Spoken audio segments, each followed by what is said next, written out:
Oke, di video kali ini saya akan membahas mengenai keunikan dari regensia Grignard ya.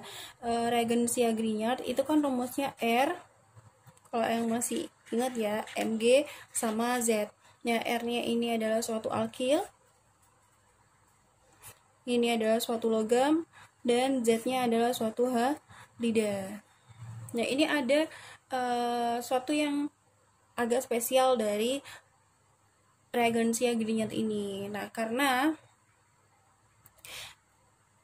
regensia Grignard ini ikatannya antara logam, halida, dan juga alkil. Nah, di sini yang akan saya bahas adalah R-nya dulu. Ini regensia Grignard.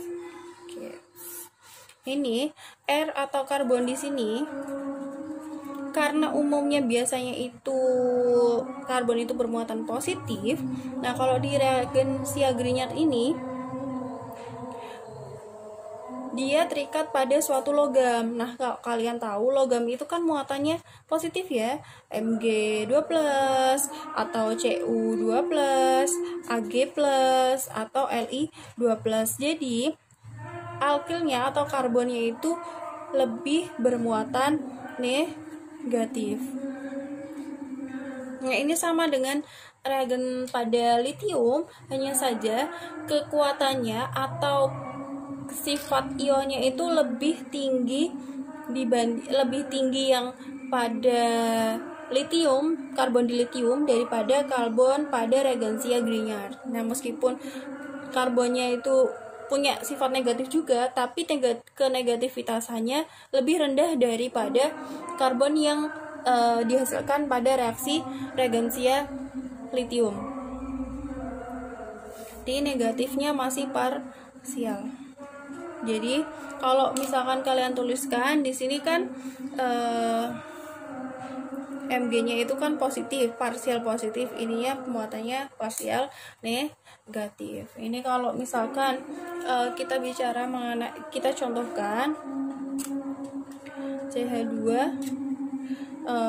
ini ada ditambahkan suatu Br, ini kan akan menghasilkan CH3 CH2 Br, terus ditambahkan suatu magnesium.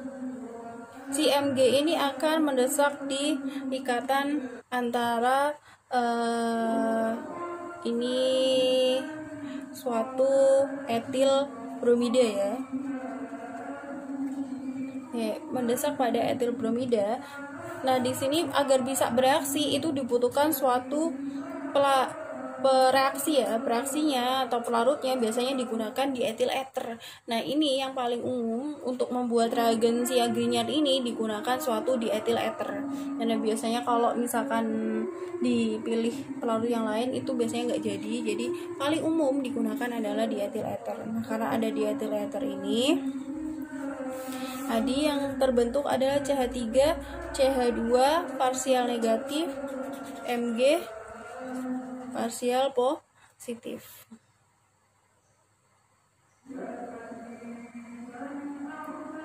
Karena magnesiumnya itu parsialnya positif, jadi si CH2 ini muatannya parsial negatif. Nah, ini sebagai karbanion atau karbon anion. Karbanion. Nah, karbanion ini sifatnya sangat basa kuat. Jadi, sangat basa kuat dan dia juga termasuk suatu nukleofil. Jadi kalau misalnya kalian temukan bab reaksi Grignard ini di suatu substitusi nukleofil, ya memang masih termasuk dalam golongan substitusi nukleofil.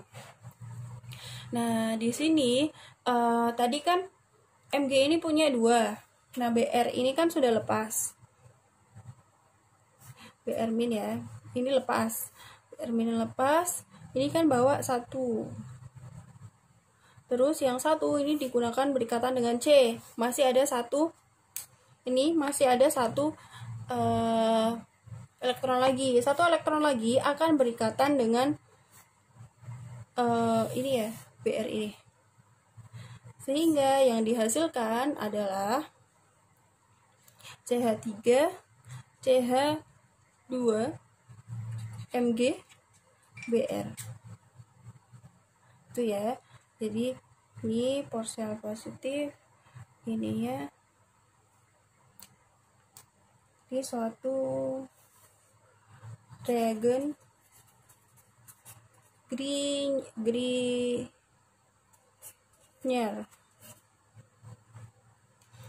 Oke, sekian penjelasan dari saya. Jadi yang paling utama adalah prosesnya. Ini ya, logamnya akan berikatan dulu, kemudian akan berikatan dengan halida. Oke,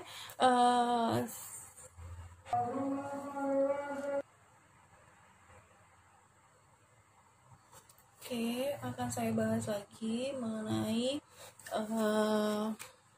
reagensi Grignard ini. Jadi mohon maaf ya, tadi saya lupa menambahkan. Jadi kenapa kok ada reagensi Grignard ini? Jadi reagensi Grignard ini biasanya sangat perlukan di dalam suatu sintesis organik.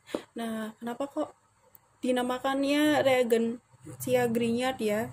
Nah, ini sesuai dengan nama penemunya. Penemunya itu namanya Victor Grignard. Nah, ini seorang ahli kimia dari Prancis yang dia mendapatkan Nobel tentang reagensi Grignard ini. Dia menemukan reagensi Grignard di tahun 1912. Oke, lama sekali ya. Berapa ratus tahun setelah kalian lahir ya, sebelum kalian lahir reagensi Grignard ini sudah ditemukan, jadi umurnya lebih tua dari kalian. Nah, di sini reagen Grignard ini tadi sudah sedikit saya jelaskan tadi, bahwa reagensi Grignard ini reaksi yang terjadi antara radikal, ini ada radikal etil dan radikal suatu radikal dari halida, dan yang akan bereaksi dengan suatu logam dalam suatu pelarut ether. Ini pelarutnya di etil ether, menghasilkan suatu reaksi ini tadi ya, reagen Grignard, suatu karbon yang terikat pada logam dan juga pada halida, organo logam halida. Nah, ini R-nya atau R ini tadi kan saya menyebutkan bahwa ini adalah suatu alkil. Nah, sebetulnya R ini bisa berupa suatu alkil halida. Alkil halida itu ada berbagai macam, ada yang primer, sekunder, atau bisa tersier. Semua bisa untuk alkilnya. Jadi atau juga bisa suatu alkil halida alilik atau benzilik. Jadi ini semua bisa untuk menjadi reagensia Grignard. Nah, di sini saya akan mencontohkan yang kalau yang ini tadi sudah berupa alkil, saya akan mencontohkan yang sebuah benzilik ya. Benzilik ini ada benzen, kemudian terikat pada CH2Cl. Nah, ini akan bereaksi dengan Mg, nanti membentuk suatu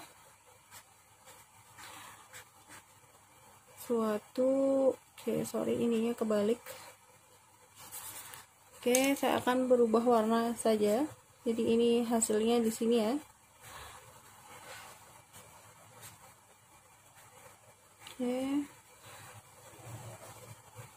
Dengan CH2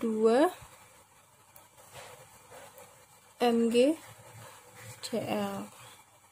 Ini suatu benzilik, kata benzil magnesium klorida. Ini suatu benzil klorida. Prosesnya bagaimana? Seperti yang tadi saya jelaskan di sini. Ini muatannya parsial positif ya. Ini dia suatu living group, jadi dia muatannya negatif, akan lepas karena ada pelarut ether tadi, dia akan lepas jadi Cl-.